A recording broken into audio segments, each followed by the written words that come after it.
And I'm going to talk to you about how Lesbians Who Tech took over the world and built a 4,000-person community in less than a year, and how you can too, because make no mistake, lesbians are taking over the world, right? So what is Lesbians Who Tech? You guessed it, we're a community of queer women in or on tech and the people who love them. If you take nothing else away from today, high fives are magic. We do them a lot at Lesbians Who Tech. Turn to your neighbor, give them a high five. It's tradition. All right, you nailed the Ignite high five portion of today, good job. So first, I want you to think about what problem are you trying to solve? For lesbians in tech, we can go to tech events, but guess what? They look like this, 90% men. We can go to LGBT events, and guess what? They also look like this, right? And so we decided to do a series of experiments to figure out, are there lesbians in tech? And if so, how can we provide them value? Instead of starting a website or a nonprofit, we simply decided to host happy hours and really see first if we could get women to come out. Because the truth is, I wasn't really sure if queer women in tech actually exist. I've done a lot of gay events, and it's really hard to get women to show up. I thought maybe one of three things were happening. There aren't lesbians, which is probably not true. Two, they're at home with their cat, their girlfriend, or both, or no judgment, you can totally do that. Or three, we weren't providing them the right type of value. And so my assumption that was hopefully the third, maybe a little bit of the cat and girlfriend, again, no judgment, but that we really had to start figuring out how to provide them value. And something magical happened, for me especially. Lesbians actually showed up to something. It was crazy, and they just kept showing up.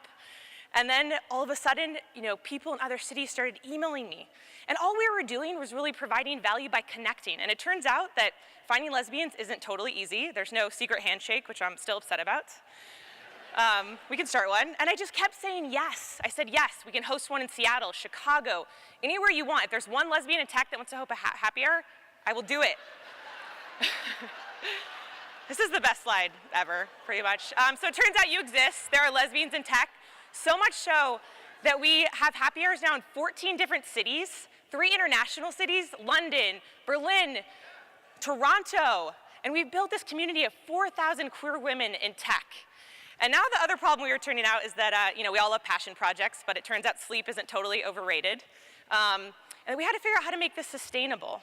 The other problem that we had is that we became too broad. It turns out lesbians, they all need to connect, and we were losing a little bit of the tech focus. And people were starting to call us lesbians with jobs, which is fine.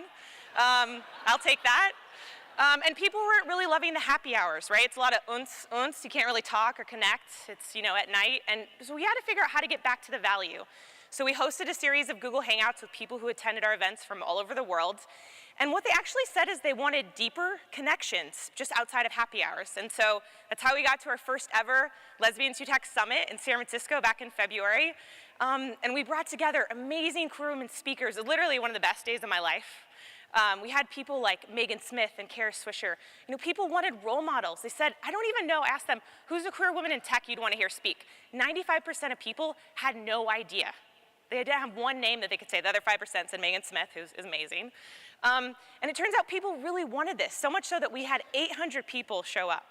How did we get that many? Well, I'll be honest, I stalk people on Twitter a lot. So if you're queer or in tech or, put LGBT, gay, lesbian, whatever term you love, can you put it in your Twitter handle? That would save me a lot of time. Tell your friends. So we found lesbians, we provided value, and then people kept saying, what's your 5-year vision? What's your strategic plan? Screw that, strategic plans suck. They suck, they're a waste of time, right? Run experiments, test your assumptions. That's how you're gonna build your community.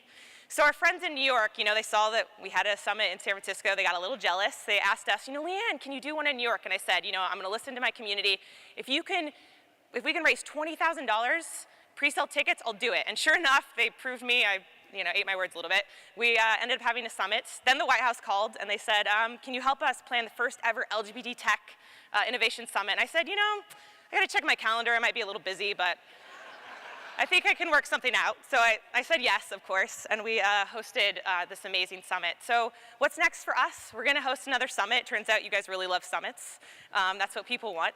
You're all invited. There's gonna be a lot of high fives, a lot of amazing things. Allies, friends, supporters are all invited. And we're gonna continue to do experiments because that's really what's important. So how can you build a community that takes over the world? You have to start with value. Don't go too far ahead. Don't just create that strategic plan yet. Experiment, measure, pivot when necessary, and when in doubt, give high fives.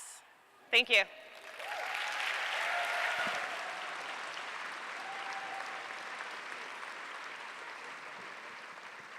Please welcome Deepak Borgava.